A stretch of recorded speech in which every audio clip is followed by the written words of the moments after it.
L'imam Ahmed disait innama al-hujjatu fil athar, al-hujjatu fil athar. Bismillah wa salatu wa salamu ala rasulillahi amma ba'd. Nous sommes toujours dans la traduction de l'explication du livre de la gouvernance du Sahih Muslim expliqué par le Cheikh Ibn Uthaymin rahimahullah. Là, alors on s'est arrêté sur les propos du Cheikh.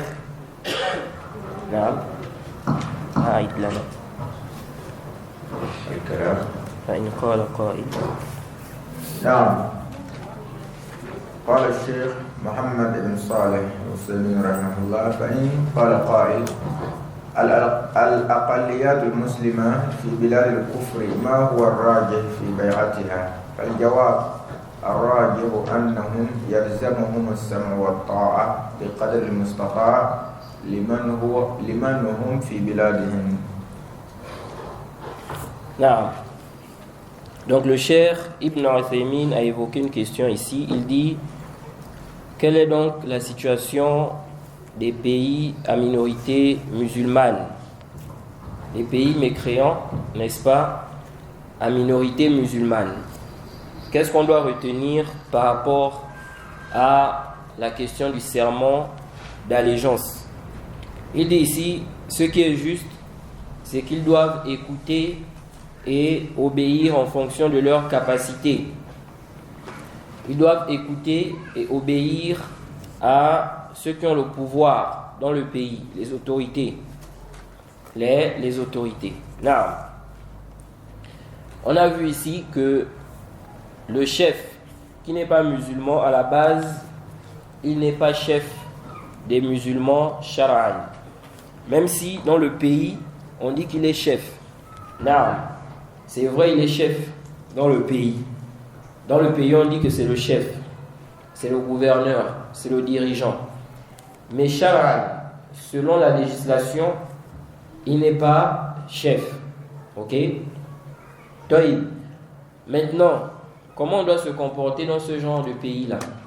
Est-ce que ça veut dire que comme shar'an, il n'est pas chef, donc selon la législation, ça veut dire qu'on doit sortir contre lui, qu'on ne doit pas l'écouter et lui obéir? Non, ce n'est pas ce que cela veut dire.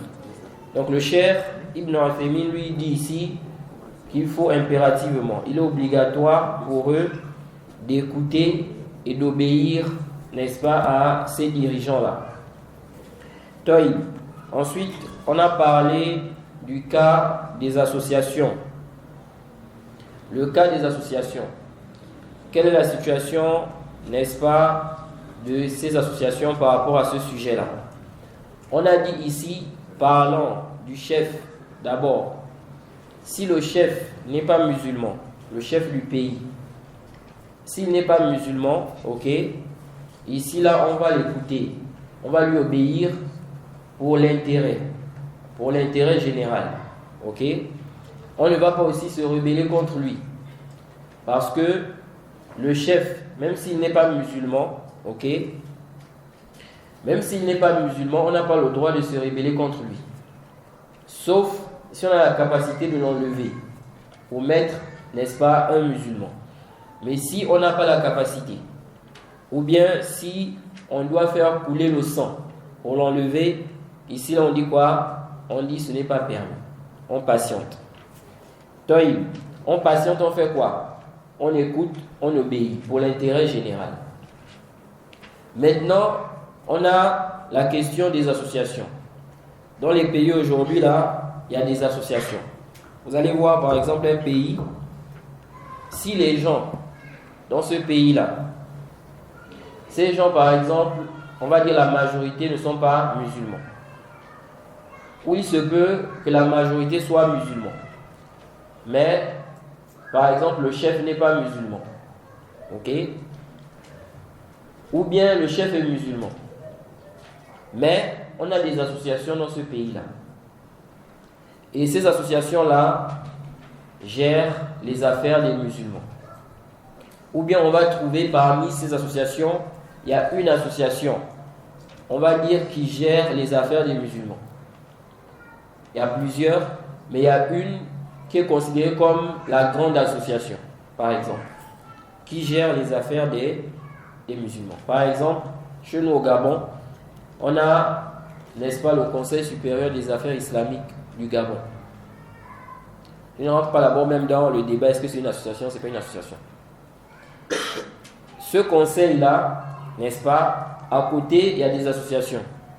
Mais quand on parle des affaires des musulmans dans le pays, ce sont eux qui gèrent ça, de manière générale. Ok? Bon, ici, au Burkina, je ne sais pas comment ça se passe. Mais j'imagine qu'il y a aussi, n'est-ce pas, une association ou bien un conseil qui gère les affaires des musulmans. N'est-ce pas? Faïbé. Hein? Faïbé. Faïbé. Non. Donc, généralement, c'est comme ça dans les pays là. Ok? Car, maintenant, on dit, si les musulmans, parce que les gouverneurs là, les chefs là, souvent, ils n'ont pas le temps pour gérer, n'est-ce pas, les problèmes de culte, etc., etc. Ok? Donc, est-ce que les musulmans vont rester comme ça? Ou bien, ils vont faire, n'est-ce pas, une organisation qui va, n'est-ce pas, gérer les affaires des musulmans? Alors, donc, souvent, il y a ces associations-là qui s'occupent des affaires des musulmans. Quel est le jugement de ces associations-là par rapport à ce sujet-là? Est-ce qu'on doit comprendre que ces associations-là, comme ces associations-là gèrent les affaires des musulmans, et généralement, ils sont comme, n'est-ce pas, un pont entre l'État et puis la population, les musulmans. Ok? Donc si par exemple l'État, le gouvernement, il y a quelque chose, ils veulent prendre une décision par rapport aux musulmans et tout ça, ce sont eux qu'on va contacter. Le gouvernement va discuter avec eux. Est-ce que ici, là, on va dire que ces associations-là, ces groupes-là, ils sont considérés comme des autorités à qui on doit écoute et obéissance. Et par conséquent, celui qui va se rebeller contre eux, il va les critiquer sur les réseaux sociaux, ou bien il sort contre eux, on va dire que c'est un khariji, c'est un innovateur, parce que ici, là, il est sorti contre les autorités.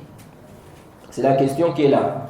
Et cette question-là, ça emmène beaucoup de polémiques, n'est-ce pas, dans plusieurs pays. Certains disent, ces gens ne sont pas considérés comme des autorités à qui on doit écoute et obéissance. D'autres disent, ces gens sont considérés comme des autorités à qui on doit écoute et obéissance. Ok? Et par là, plusieurs choses en découlent. Toïb. Alors, ce qu'il faut comprendre, quand on a parlé ici de la question du chef, on a dit, oh, vous qui avez cru, obéissez à Allah, obéissez aux messagers et à ceux d'entre vous qui détiennent le commandement. Qui sont ceux qui détiennent le commandement? Quand on a ici, quand on a fait le char, quand on a expliqué, parce que bientôt on va terminer le livre là, Inch'Allah. Quand on a expliqué ce chapitre là, on a dit ici que qui sont ceux qui détiennent le commandement? On a dit quoi? Si quelqu'un te demande, toi tu viens, tu cites ces versets là, ou bien tu cites les hadiths où on dit écouter et obéir au chef, au gouverneur. Si quelqu'un te demande, il s'agit de qui ici? Non. C'est-à-dire, donc le président du pays par exemple, ou bien le roi, et puis les savants. Non. Nous avons les savants concernant les affaires des religions et le président concernant le président. Mais le pouvoir du président est sur le pouvoir des... C'est-à-dire son pouvoir, en fait il domine. Mais est-ce que ici là, on va dire que les savants c'est par rapport aux affaires de la religion? Est-ce que le gouverneur aussi n'est pas impliqué dans ça? Qu'est-ce qu'on a expliqué quand on a parlé de Sana?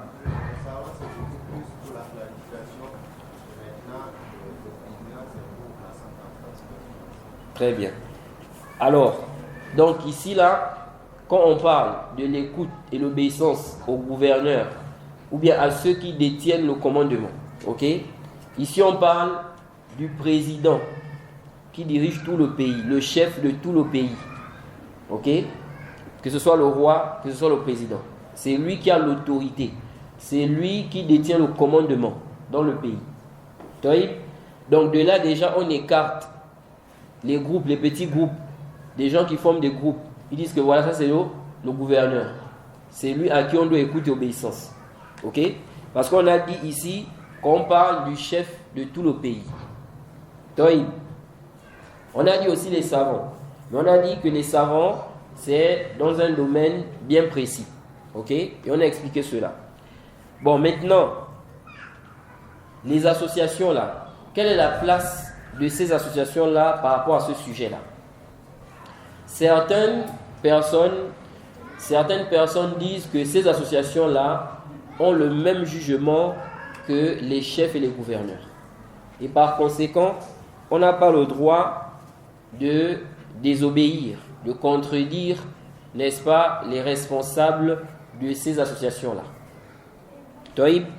Et on a même qui citent les versets, les hadiths sur l'écoute et l'obéissance aux autorités. Parlons de ces associations-là. Ensuite, ils disent quoi? Ils disent que le prophète Mohammed sallallahu alayhi wa sallam, on avait fait allusion à cela, dans les Sunan Abi Daoud, il a dit إِذَا كَانَ ثَلَاثَةٌ فِي سَفَرٍ فَلْيُؤَمِّرُوا أَحَدَهُمْ. Si 3 personnes sont en voyage, qu'ils mettent un comme chef. Ok? Alors ils disent, si déjà, quand on est en voyage, le prophète demande, si on a 3 et plus, de mettre un chef. Ok? Quelqu'un qui va, n'est-ce pas, diriger les autres. Alors, que dire de tout un pays? Tout un pays. Les musulmans ne peuvent pas rester comme ça sans chef. Donc, il faut mettre quoi? Un chef. Tout d'abord, quand on revient en arrière, je crois que j'avais déjà évoqué ça, je ne sais pas si c'est ici ou bien à Ouagadougou. Lorsqu'on a un chef dans le pays, ok? Le chef, s'il est musulman, il prie. Tout celui qui va former un groupe, et puis il dit que nous, notre chef, c'est celui-là. Dans le pays là, ok? Ça c'est quoi? C'est une bid'a. C'est une innovation. Ok? Il y a des gens, n'est-ce pas? Ils ne sont pas d'accord. Ils sont contre le fait que le chef soit considéré comme le gouverneur des musulmans. Soit disant que c'est un pervers. Ou bien c'est un innovateur. Il dit c'est un innovateur, n'est-ce pas? Ce n'est pas un homme de la sunna. Donc ce n'est pas notre chef. Alors que le prophète a dit, sauf si vous voyez une mécréance claire. Et il a dit tant qu'il prie. C'est seulement les 2 cas là qu'on a accepté.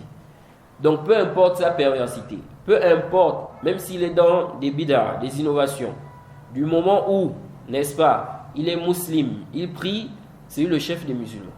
On lui doit écoute et obéissance. Donc le fait de dire, n'est-ce pas, que non, on ne lui doit pas écoute et obéissance, c'est un innovateur, bien c'est un pervers, ok? Que nous ici là, on va avoir notre chef à nous, les musulmans. On forme notre groupe, ça c'est quoi? C'est une bid'a, c'est une innovation et en réalité c'est considéré comme une sortie contre le chef. Ok? C'est pourquoi, ça c'est la voie des Khawarij. Ils ne sont pas satisfaits, ils ne veulent pas du chef. Ok? Soit disant qu'il a commis des perversités, etc. Maintenant, le cas de ceux qui vont en voyage. Le prophète a autorisé, lorsqu'on va en voyage, si on est à 3 et plus, de mettre un chef. Ok? Ce chef-là, il est chargé de faire quoi? Ici, là, c'est par rapport aux affaires du voyage. Ok? C'est pourquoi? C'est pour éviter, lorsqu'il peut y avoir des conflits, ou lorsqu'il y aura des conflits entre 2 personnes, donc la 3e personne va trancher. Ok? La 3e personne qu'on a mis ici comme, n'est-ce pas, émir, elle va trancher. Ici, là, cette chefferie-là, c'est limité au voyage. Ça veut dire que maintenant, si le voyage est terminé, est-ce que celui-là reste encore leur chef? Il reste leur chef? Non. Ok? Il n'est plus leur chef. C'était leur chef lorsqu'ils étaient en voyage. Et ici aussi, ça concerne les affaires du voyage. On s'arrête ici, on s'arrête où? Est-ce qu'on va aller là-bas, etc., etc. Au cas où il y a des conflits. Donc, ici, là, où est-ce que je veux en venir? Ceux qui ont fait l'analogie là, en disant que le prophète a demandé, n'est-ce pas, de mettre un chef lorsqu'on est en voyage. Que dire alors de quoi? De tout un pays. Donc si on est dans un pays, par exemple, le chef est mécréant, il n'est pas musulman. Donc on doit avoir un chef. Le chef là qui est mécréant, il ne peut pas être notre chef. Déjà le mécréant, n'est-ce pas, le non-musulman, il ne connaît pas les principes de l'islam, etc., etc. Les intérêts des musulmans. Il ne va pas regarder ça. Il ne connaît pas ça. Ok? Les problèmes de pèlerinage, n'est-ce pas, etc., etc. Il n'a pas de connaissances dans ça. Donc, qui va gérer, n'est-ce pas, cela pour les musulmans? Les problèmes des mosquées. S'il y a des problèmes, la mosquée, etc., etc. Le non-musulman ne maîtrise pas l'islam. Ok? Et il ne sait pas où est l'intérêt des musulmans, etc. Donc, on ne peut pas dire ici qu'il est le chef des musulmans. Ok? Ça, il n'y a pas d'ishkal. Il n'est pas le chef des musulmans shar'an. Ok? Selon la législation. Bon, maintenant, est-ce que cela voudrait dire que comme on est dans cette situation-là, on va nous-mêmes les musulmans former une organisation? Ou bien on s'organise, on met un frère, quelqu'un devant et on dit que c'est lui le chef.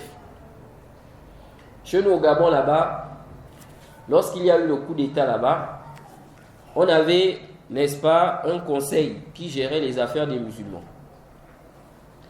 Alors, quand il y a eu le coup d'État, certains étudiants se sont levés. Ils ont dit, bon, normalement, ceux qui doivent gérer les affaires de l'islam ici dans ce pays-là, c'est ceux qui ont étudié. Ok? Ce sont les gens de la Sunna. Car pour eux, ils sont sur la Sunna. Les autres là, non. Donc ce sont eux qui doivent gérer les affaires des musulmans. Toïb. Donc, qu'est-ce qu'ils ont fait? Ils ont décidé de prendre le pouvoir, comme on dit. Ok? Et de destituer ou bien d'enlever ceux qui étaient là. Certains ont même dit un coup d'État dans un coup d'État. Toïb. Maintenant, il y a eu des problèmes. Il y a eu quoi? Des problèmes. Ceux qui étaient là avant, donc sous l'autorité du premier chef, donc le chef qui était avant, celui qui est là en ce moment. Ils ont fait quoi? Apparemment, ils ont laissé. Ils ont accepté. D'accord? C'est vous qui allez gérer. Certainement à cause de la situation du pays. Certainement, ils ont eu peur par rapport à la situation du pays. Toïb. Après ça, maintenant, quelqu'un est sorti. Il est venu maintenant contester, n'est-ce pas, la place par rapport à la place que les autres avaient prise. Il a dit quoi? C'est lui le chef. Que le chef, le président de la République, n'est-ce pas, l'a placé pour gérer les affaires des musulmans. Et ça a mené des conflits, etc. jusqu'à, alhamdulillah, aujourd'hui, les choses se sont calmées. Toïb. Qu'est-ce qu'ils ont fait, ces frères-là? Soi-disant, ils ont considéré, ils ont pris un frère parmi les étudiants, soi-disant c'est lui l'émir des musulmans. Et certains ont même fait quoi? Le serment d'allégeance à ce dernier-là. Vous voyez, le serment d'allégeance. Alors que le serment d'allégeance là, on ne le fait qu'au chef de tout le pays. Même les savants là, on ne leur fait pas le serment d'allégeance. Le serment d'allégeance est uniquement pour le chef de tout le pays. Le président, le roi. Ok? Quand, n'est-ce pas, au groupe là, les gens qui forment des groupes, il n'y a pas de serment d'allégeance ici. Même le chef qu'on met en voyage, lorsqu'on fait, n'est-ce pas, le voyage, le chef là, qu'on met là, on ne lui fait pas le serment d'allégeance. Ok? Ça, c'est une bid'a en réalité. Pire, certains m'ont même dit qu'il y en a qui ont même fait le takfir. De ceux, n'est-ce pas, qui ont retourné leur veste. Parce qu'apparemment, il y a des frères ils ont soutenu, n'est-ce pas, ces étudiants-là. Après, il y a certains qui se sont rendus compte que, ah non, moi je fais demi-tour. Donc, ils ont délaissé. Donc, quand ils ont délaissé là, certains ont dit que vous avez annulé le serment d'allégeance. Ça, c'est de la mécréance. Ce n'est pas autorisé. Jay, tout ça, c'est quoi? Le jahl et la passion. Ok? Now, ici, là, il n'y a pas de doute que ça, c'est une innovation. Le serment d'allégeance, là, c'est pour le chef de tout le pays, le président. Ok? Ce n'est pas ici pour les savants, ou bien, soi-disant, l'émir que des gens vont former, n'est-ce pas, entre eux dans le pays. Maintenant, si on vient à la question du chef en voyage, est-ce que le chef en voyage, là, est-ce qu'il a les mêmes sentences que le chef de tout le pays? Il n'y a pas de doute que non. Jay, c'est pourquoi le Cheikh Al-Abbad,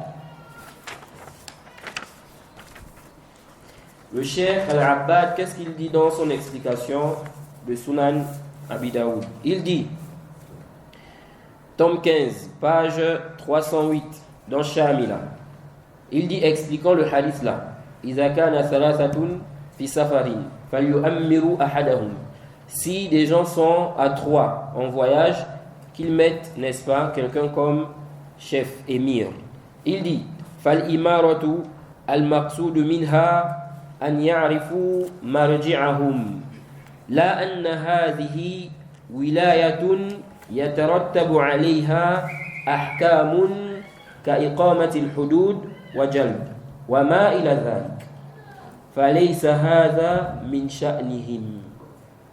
Ok? Le Cheikh Al-Abbad dit, l'émirat là, la chefferie là, en voyage là, le but ici là, c'est quoi? C'est qu'ils reviennent, c'est qu'ils puissent connaître, n'est-ce pas, vers qui ils vont revenir en cas de conflit, s'il y a des problèmes entre eux en voyage là. Ok? Il dit, et non d'établir un système juridique, ok, prévoyant des sanctions telles que l'application des peines. Ok? Ça ne veut pas dire que ce chef-là, il devient chef dans le sens où il va sanctionner, il va appliquer les peines. Le chef qui est en voyage là, il ne peut pas, par exemple, si les gens ont fait le zina, appliquer les peines sur ceux-là. Ce n'est pas permis. Ok? Il ne peut pas le faire. De même, c'est évident, il ne peut pas ordonner à l'armée de faire telle ou telle chose. Ok? L'armée du pays, il ne peut pas ordonner. Il va appeler, par exemple, il dit, allez-y combattre là-bas. Déplacez-vous, allez-y là-bas. Il ne peut pas. Ok? Donc le chef dit quoi? Il dit, cela ne relève pas de leurs compétences. Ok? Ces chefs en voyage là, ni de leur responsabilité. Il dit ici que leur responsabilité concerne plutôt la question du voyage, le moment du déplacement. Ok, à quel moment on va quitter d'ici, etc., etc. Les choses comme ça. Donc, de là, on voit quoi? C'est très important de comprendre ça. On voit clairement qu'il y a une grande différence entre le chef du pays et puis le chef qu'on va choisir pour le voyage. Ok? Dans un seul pays, on n'a pas deux chefs qui gèrent tout le pays. Il n'y a pas ça. C'est pourquoi on va voir ici que lorsqu'on fait la BA, ok, si on fait la BA, n'est-ce pas, à 2 personnes, on demande de tuer le dernier, celui qui a trouvé l'autre. Ok, on ne peut pas avoir 2 chefs dans un même pays. Vous-même, vous voyez déjà, lorsque, n'est-ce pas, dans les élections, lorsqu'il y a les élections là, lorsque certains contestent, vous voyez déjà le désordre que ça cause. Vous voyez déjà le désordre que ça cause. Alors, comment un seul pays, on va avoir 2 chefs? L'autre là, il dit, faites comme ça. L'autre n'est pas d'accord. L'autre dit non, il faut faire comme ça. Ça ne peut pas aller. Ok? Forcément, ça ne peut pas aller. Il y a un qui va vouloir commander l'autre. Jade. Donc, ici là, nous disons, il y a une grande différence entre le chef qu'on choisit en voyage et le chef du pays. Parmi ces différences, c'est quoi? C'est que le chef en voyage là, si tu contredis le chef là, tu n'es pas, n'est-ce pas, un khariji. Si tu te rebelles contre lui, tu n'es pas un khariji. Ok? Alors que le chef de tout le pays, si tu te rebelles contre lui, tu es considéré comme un khariji. Ok? Un mubtadi'. De même aussi, le chef là, de tout le pays, tu n'as pas le droit de le critiquer publiquement. Ce qui n'est pas le cas pour le chef en voyage. De même aussi, le chef en voyage là, il ne peut pas appliquer les peines. Couper la main du voleur. Ok? Fouetter celui qui a forniqué. Il ne peut pas le faire. De même, le chef en voyage là, n'est-ce pas? Ici là, sa chefferie est limitée. Quand le voyage est terminé, c'est terminé. De même, le chef, n'est-ce pas, en voyage, il est sous l'autorité du chef de tout le pays. Il ne peut pas ordonner des choses au chef de tout le pays là. Ok? De même, il ne peut pas ordonner des choses à l'armée. Tout ceci montre quoi? Tout ceci montre bel et bien qu'il y a une différence entre ce chef-là et le chef, n'est-ce pas, de tout le pays. Si tel est le cas, peut-on donc faire l'analogie concernant ce chef-là et, n'est-ce pas, les associations? Il n'y a pas de doute que cette analogie est caduque. Ok? C'est batilun sans aucun doute. De dire que, comme ici là, en voyage, on a demandé de prendre un chef. Donc les musulmans doivent aussi s'organiser. On s'organise, on fait une organisation, on met un chef et on dit on lui doit écoute et obéissance, on ne doit pas se rebeller contre lui. Ça c'est complètement batilun. Car pour faire l'analogie, on a 4 piliers. Pour que l'analogie soit correcte, 4 piliers. On a la source d'abord. Vous avez le texte de base. Vous voulez faire l'analogie ici par rapport à quoi? Ici ils ont la source. C'est le chef, n'est-ce pas, du voyage. C'est ça le asl. Ensuite on a le fara. Le fara, c'est la branche. C'est-à-dire la chose où on n'a pas un dalil. Maintenant on veut ici trouver la sentence. Le fara, ici ce sont les associations là. Ok? Donc on veut voir, on veut donner le jugement du chef en voyage là aux associations là. Ça c'est la branche. Ensuite on a quoi? On a la illa, la cause. La cause de la chose. Et enfin on a la sentence. Quand tu fais l'analogie, ici là, tu dois donner la même sentence que la source. Si la sentence est différente, l'analogie là n'est pas juste, c'est pas correct. Ou si la raison n'est pas la même, l'analogie n'est pas correcte. Quand on regarde, on voit ici qu'il ne donne pas en réalité, ou qu'on ne donne pas en réalité la même sentence. Où est-ce que je vais en venir? Le chef là, de tout le pays, celui du voyage là, il n'a pas les mêmes ahkam, les mêmes sentences que le chef de tout le pays. Sans divergence entre les savants. Il n'a pas les mêmes ahkam. Alors comment toi tu vas venir prendre le cas de celui qui est en voyage?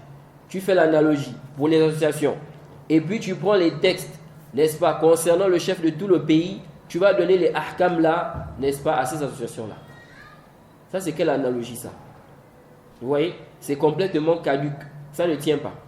Et de surcroît, même si on pouvait supposer l'analogie ici pour celui qui est en voyage, le chef qui est en voyage là. Mais ici là, le chef qui est en voyage, il n'y a pas de béa pour lui. Il n'y a pas de serment d'allégeance pour lui. Lorsque le voyage est terminé, c'est terminé. Et le chef qui est en voyage, il ne peut pas appliquer les peines par consensus des savants. Il n'applique pas les peines. Couper la main du voleur, fouetter celui qui a forniqué, etc. Ok? Or, ici, vous voulez donner, n'est-ce pas, à vos associations là, le même hukm que le chef de tout le pays. En vous basant sur le cas de celui qui est en voyage. Déjà, celui qui est en voyage, il n'a pas les mêmes ahkam que celui, n'est-ce pas, le chef de tout le pays. Comment c'est possible? Vous voyez? Donc, ça montre clairement que cette analogie-là n'est pas juste. Ok? Même si, n'est-ce pas, on peut dire que les musulmans vont s'organiser. Comme le cheikh Ibn Uthaymin par exemple. Il dit si des gens sont dans un pays de mécréance, ils peuvent s'organiser et mettre un chef pour gérer les affaires des musulmans. Mais ce chef-là, ok, il ne peut pas avoir le même jugement que le chef de tout le pays. Ok, parce que le chef de tout le pays, il a des devoirs. Il a, n'est-ce pas, une autorité. Donc on ne peut pas lui donner, n'est-ce pas, les sentences de celui qui détient le commandement. Quand on parle de celui qui détient le commandement, il s'agit de celui-là réellement qui détient le commandement. Il peut ordonner dans le pays, il peut imposer dans le pays. Or, celui-là, il ne peut pas faire ça. Ok? Donc, ça montre clairement qu'il est quoi? Il est limité. Donc, même à supposer, n'est-ce pas, qu'on s'organise et qu'on mette un chef, on ne doit pas donner les mêmes sentences, n'est-ce pas, qu'on donne pour le cas du chef de tout le pays. Donc, si quelqu'un aujourd'hui, là, il a critiqué, par exemple, le responsable d'une association, ok, publiquement, on ne va pas dire qu'il est khariji, qu'il est en train, n'est-ce pas, de sortir contre le gouverneur. Maintenant, si on suppose que le chef du pays, là, le chef du pays, il est musulman, et il a délégué des gens pour gérer les affaires des musulmans dans le pays, dans ces associations-là. Il a dit par exemple, cette association-là va gérer les affaires des musulmans. Quand il y a des problèmes, etc., c'est cette association-là qui gère, le chef de cette association. Ok? Il a été délégué par le chef ici, là. À ce moment-là, il va avoir le jugement du chef. Ok? Comme on l'a vu ici dans les récits. On a vu que celui qui est délégué par le chef, il a le même jugement que le chef. Ok? Celui qui est délégué par le chef pour gérer les affaires générales des musulmans. Et on a vu les hadiths, les preuves de cela. Donc si c'est le chef qui l'a délégué, ou bien le chef a approuvé, même s'il n'a pas dit, il n'a pas fait une note, mais il a approuvé que c'est lui qui gère les affaires des musulmans. Ok? À ce moment-là, il est considéré comme quoi? Comme autorité ici. On lui doit écouter obéissance. Là, on va dire, n'est-ce pas, qu'on n'a pas le droit de se rebeller contre lui. Et ici, là, ce n'est pas la peine de dire non, ce n'est pas une organisation, c'est une association. Parce que ça n'a rien à voir ici. Parce qu'il y a des frères, il y a des gens, lorsqu'on dit ça, ils disent non. Ils disent ce n'est pas quoi? Ils disent ce n'est pas une institution, c'est une association. Ici, là, ce n'est pas un problème d'association et institution. C'est un problème, n'est-ce pas, de quoi? Qu'il a été délégué par le chef pour gérer les affaires des musulmans dans le pays. Ok? C'est ce qu'on regarde. Que ce soit association ou pas association, ou bien institution ou pas institution. Du moment où il a été délégué par le chef, le président de tout le pays, pour gérer les affaires des musulmans, il est ici considéré comme autorité. Mais si ce n'est pas le cas, ok, ici là, ce ne sont pas des autorités. De même, on a aussi le cas du chef qui n'est pas musulman. Comme nous, notre cas là-bas au Gabon. Le chef n'est pas musulman. Maintenant, il a délégué, par exemple, quelqu'un pour gérer les affaires des musulmans. Un musulman. Ok? Il a mis un musulman qui va gérer les affaires des musulmans. Ou bien il a approuvé cela. Est-ce que ce dernier-là a le même jugement que l'autorité? Ici, là, nous disons, il n'a pas le même jugement que l'autorité. Il n'a pas le même jugement que l'autorité. Qui voit pourquoi? Pourquoi il n'a pas le même jugement que l'autorité?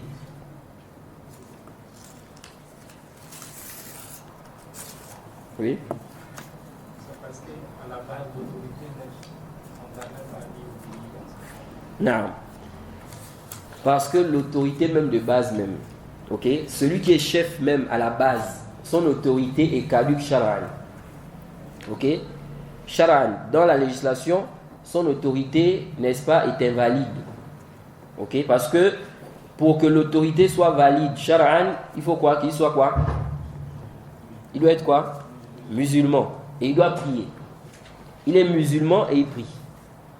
Les deux choses là. Parce qu'on a vu que le prophète a, n'est-ce pas, autorisé de contester le pouvoir, de se rebeller contre le chef si, n'est-ce pas, il commet une mécréance claire ou bien s'il délaisse quoi? La prière. Donc, si déjà lui-même, le président du pays, son autorité shar'an est caduque, comment celui qu'il va déléguer là, on va dire que son autorité est valide shar'an? Vous voyez? Donc ici là, ce n'est pas l'autorité shar'an. Même si dans le pays, ils peuvent être appelés quoi? Autorité. Mais shar'an, selon la législation, non. Bon, maintenant, est-ce que ça veut dire aussi que les gens qui sont dans ce milieu-là, ils doivent maintenant critiquer ces gens-là, sortir sur les réseaux sociaux, attaquer, sortir, appeler les gens aux révoltes? Non, ce n'est pas ce que ça veut dire. Ok? Ce n'est pas ce que cela veut dire. On veut tout simplement ici expliquer, n'est-ce pas, la place de ce genre de personnes dans la législation et ce qui va en découler. Parce que lorsqu'on dit que quelqu'un, n'est-ce pas, c'est une autorité shar'an, il y a des choses qui vont en découler. Ok, il y a des choses qui vont en découler, comme on l'a expliqué. Naam.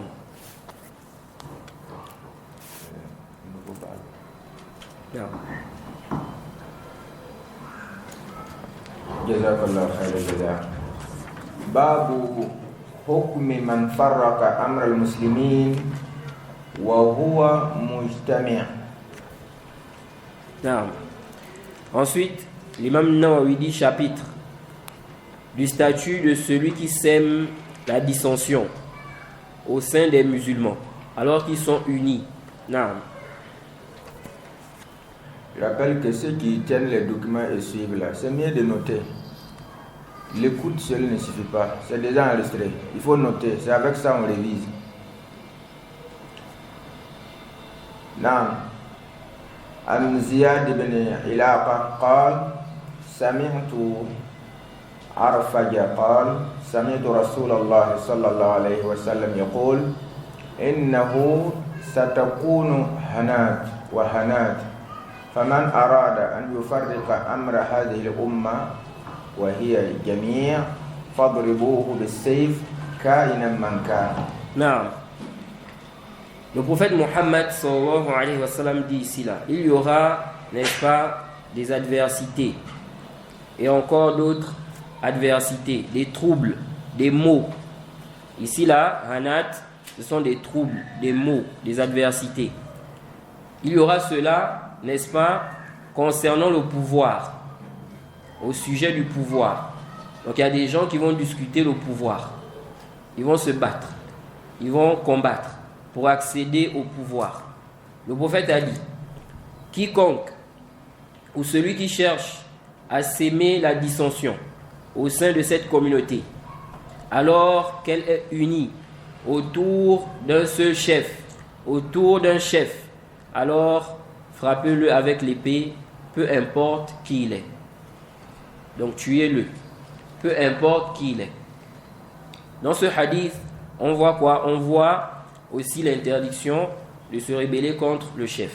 Le prophète nous fait comprendre ici, dans ce récit, que des gens vont discuter, ok, le pouvoir. Il y aura des troubles concernant la gouvernance. Et on voit ça. Aujourd'hui, des gens, n'est-ce pas, se combattent pour ces postes-là, pour le pouvoir. Le prophète a dit ici que celui qui va venir, vous avez déjà un chef. Lui, il vient pour contester. Donc, il vient dire maintenant, c'est lui le chef. Ok? Le prophète demande de le tuer. Ok? Donc, c'est connu que tout le monde, on est sous l'autorité de quelqu'un. Les gens sont là, tout le monde sait ça. Même celui qui n'est pas d'accord avec le chef, si on lui demande, c'est qui le président du pays? C'est qui le roi du pays? Il va dire, c'est un tel. Ok? Maintenant, quelqu'un arrive. Il prétend, n'est-ce pas, que c'est lui le chef. Il discute la place là avec le président qui est connu là. Qu'est-ce qu'on doit faire ici? Ici là, il doit être tué, ce dernier là. Ok? Et des gens de science disent même si, n'est-ce pas, celui-là est meilleur que celui qui est en place. Celui qui est venu, qui a trouvé l'autre là. Même s'il est meilleur. Mais comme l'autre est déjà là, son pouvoir est établi. Ok? Ici, là, celui-là n'a pas le droit de venir et puis de contester son pouvoir. Et ceci car ici, il est en train d'être injuste envers celui-là. Ok? Parce que c'est sa place. Non, il peut être pervers, n'est-ce pas? C'est quelqu'un, il est pervers, etc., etc. Mais Shara'an, du moment où il n'est pas mécréant, il n'a pas délaissé la prière, c'est sa place. Donc si toi tu viens maintenant, tu viens contester, ici là, le prophète dit quoi? Il dit ici, tu es le qui qu'il soit. Ok? Qui qu'il soit. Non. يقول العلامة محمد بن صالح العثيمين رحمه الله هذا يدل على وجوب إعانة السلطان على البغاة الذين يخرجون على الإمام فيجب على الرعية أن يساعدوا الإمام في قتالهم والخوارج من باب أولى في أنه يجب على الرعية أن يساعدوا الإمام في قتالهم لأنهم يريدون تفريق الأمة حتى لو قالوا إننا نريد الإصلاح فإنما هم مفسدون في الواقع. Non, le chef dit ici, ce hadith montre l'obligation d'aider le chef contre les rebelles. Ce hadith montre l'obligation d'aider le chef contre les rebelles. Okay? Ceux qui sortent contre l'imam. Il est obligatoire pour la population d'aider le chef à les combattre. Il dit les khawarij a fortiori. Okay? On doit aider l'imam à les combattre. Car ils veulent diviser la communauté. Même s'ils disent que nous sommes des réformateurs. Même s'ils disent que nous sommes des réformateurs. Ils veulent ici, il dit en réalité, ils sont quoi? Des corrupteurs. Non. Donc ici, là, on va combattre ce dernier-là. Il va être tué. Mais ici, c'est avec le gouverneur. On va le combattre avec le chef, le gouverneur. Non. D'accord. وهنا مسألة. وهنا مسألة إذا وقع القتال بين فريقين كلاهما يريد الحكم لكن أحد الفريقين شر من آخر فماذا يفعل الإنسان؟ نقول الواجب أن يساعد من بيده الحكم الآن. Non. Ça, ce sont les textes. Parfois, ça arrive. Quelqu'un, on sait bien que c'est lui le président du pays là. Maintenant, il y a quelqu'un qui vient, ok, il conteste son pouvoir. Il a pris une ville, par exemple, ou bien un village, mais il n'a pas encore pris tout le pays, ok. Qu'est-ce qu'on fait ici là? On dit ici là, il faut soutenir celui qui est en place, celui qui est au pouvoir, parce que, n'est-ce pas, c'est lui qui est le chef. Celui-là, il est quoi? C'est un rebelle, c'est un khariji. Il est sorti contre le chef là, ok. Non. Donc le chef dit quoi? Il dit, si maintenant il y a un combat entre ici deux groupes, tous les deux veulent la chefferie là, ils veulent être au pouvoir, ok, dirigeant. Il dit, mais il y a un groupe qui est pire que l'autre. Qu'est-ce que l'homme doit faire dans ce cas-là? Le chef dit, ce qui est obligatoire, c'est d'aider celui qui est au pouvoir en ce moment, ok, celui qui est au pouvoir. Et ceci à cause de tous les textes où on est interdit de se rebeller contre le chef. Tous les textes, n'est-ce pas, où le prophète nous montre ici qu'il faut quoi? Combattre celui qui va venir diviser les musulmans alors que on est tous ici derrière un chef à la base. Non. فإذا قيل ربما يفوز حزب بالانتخابات ثم ينقلب عليه حزب آخر مباشرة ولم يحصل كل منهما على ما يريد. Non, le cheikh dit ici, il se peut, n'est-ce pas, que le parti, il y a un parti qui a gagné les élections. Ok? Maintenant, il y a un autre parti qui conteste. Et donc, il y a confrontation entre eux. Mais ici, là, il n'y a pas encore un parti qui a quoi? Dont le pouvoir est déjà établi. Ok? Mais il y a un parti qui a gagné. Mais ils n'ont pas encore établi leur pouvoir dans le pays. Qu'est-ce que l'homme doit faire dans ce cas-là? Le cheikh dit ici, Naam. فالجواب أرى أن هذا يكون على حديث حذيفة رضي الله عنه في أنه ليس لهم إمام وليس لهم جماعة فيعتزل الفرق كلها ولا يقاتل مع أحد. نعم. Le cheikh dit ici, ce qu'il voit, c'est que ce cas-là rentre dans le hadith de Huzaifa, où ils n'ont pas de chef et il n'y a pas aussi de groupe avec le chef. Ok? Donc qu'est-ce qu'il fait? Il dit s'écarte de tous ces groupes-là. Il ne combat avec personne. Il ne combat avec personne. Non. فإن قال قائل إذا كان مكرها على أن يقاتل هؤلاء أو هؤلاء فماذا يفعل؟ قلنا يبقى في بيته ويقول لا أخرج. وإذا قالوا إما أن تخرج أو نقتلك فليقتلوه فيكون قد صبر وهم ظلموه وهو مثل الذي سئل عنه النبي صلى الله عليه وسلم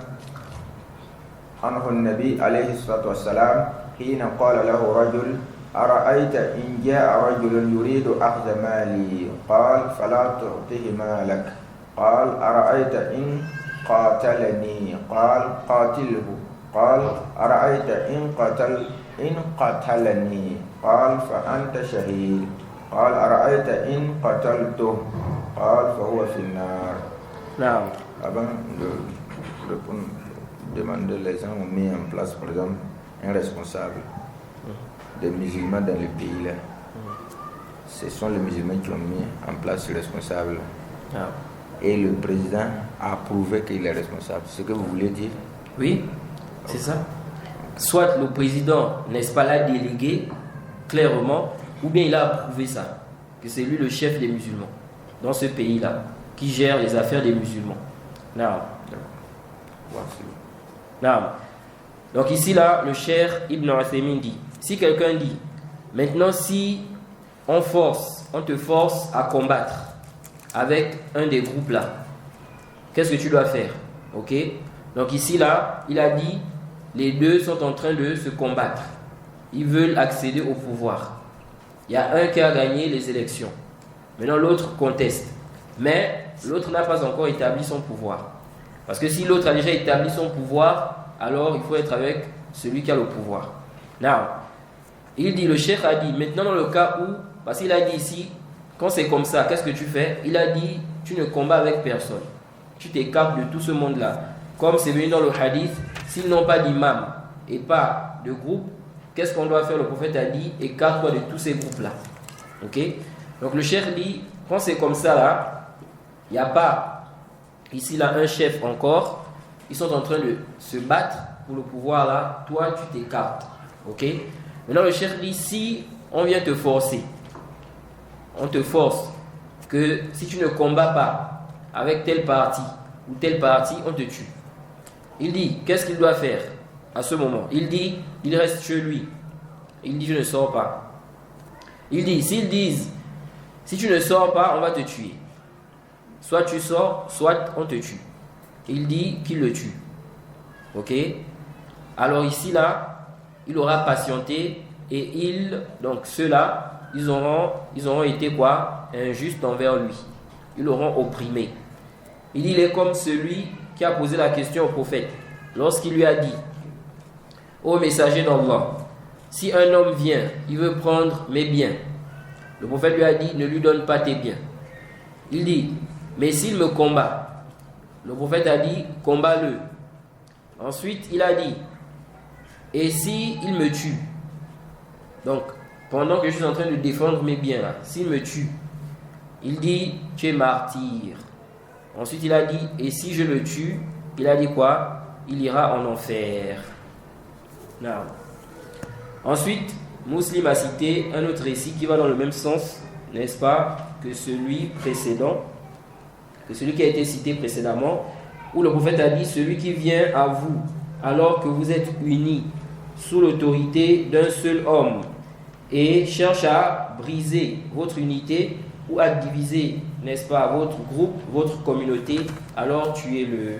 Non.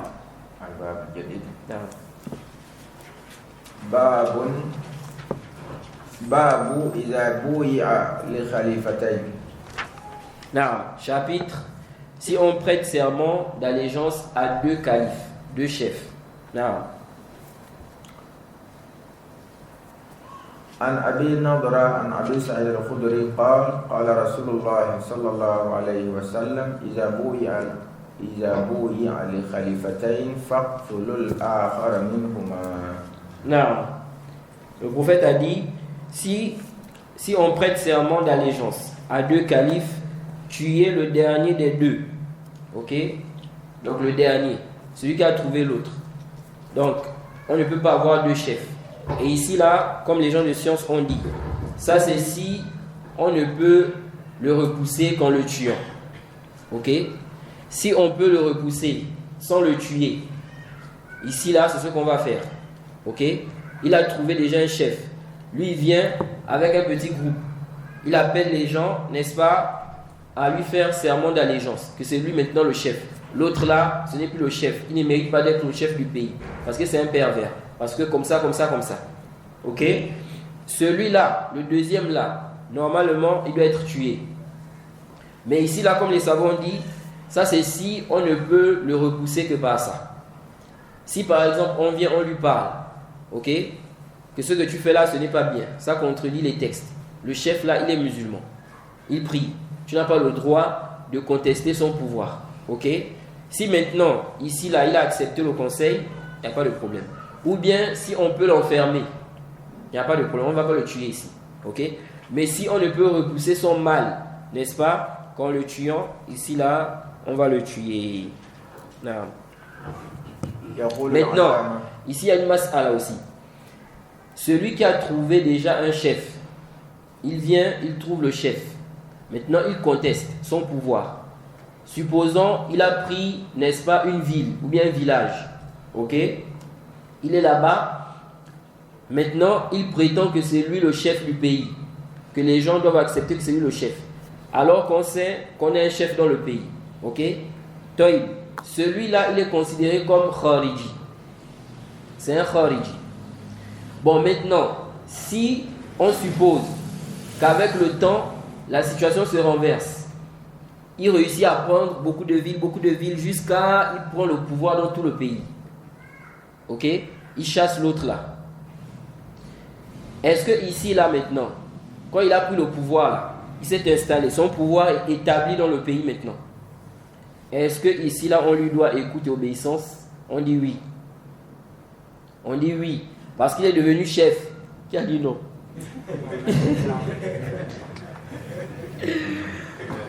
On dit oui, ok? Parce qu'il est devenu déjà le chef du pays. Et on a vu les hadiths du prophète. Le prophète a dit quoi? Il a dit d'écouter et d'obéir, même si on vous met à votre tête quoi? Un esclave. C'est-à-dire, même si ici ça a été imposé, ok? Du moment où il est devenu chef, il est musulman, il prie, khalas, ok? À ce moment, on lui doit écoute et obéissance. On n'a plus le droit de se rebeller contre lui ici. Okay? Même si on l'avait qualifié de Khariji. Il y a des gens aujourd'hui qui disent ah voilà. Ils étaient en train de dire que c'est un Khariji. Aujourd'hui maintenant ils disent non, écoutez, obéissez. Jay, ça c'est le djihad.